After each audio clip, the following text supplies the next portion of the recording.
Okay, so I slightly misspoke in the last video at the end there. So the when the moon is above the Tropic of Capricorn and the Tropic of Cancer, it will appear to move slightly slower across. Well, it'll be later towards the meridian than for the equator, for the reasons that I explained in the last video. So, Mr. Thrive and Survive, I hope you're a real truth seeker, because you have to understand why that observation does not debunk Kepler's laws at all, even aside from everything I explained in the last video.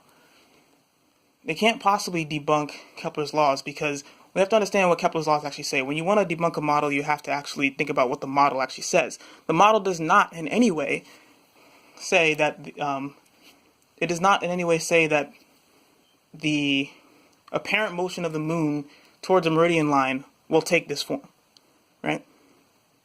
The law says in an elliptical path, in an equal time frame, it will sweep out a certain area across its orbit, meaning it tells you what speed it will go in the orbit. The closer it is to the object that it's orbiting, the faster it goes. The further away, it goes slower, of course.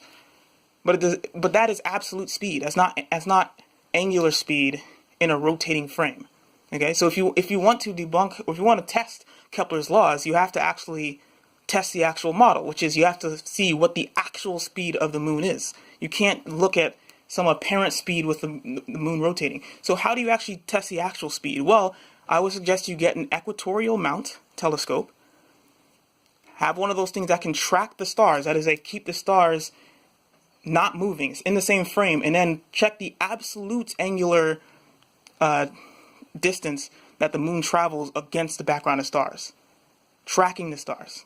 That's how you can measure the actual angular movement.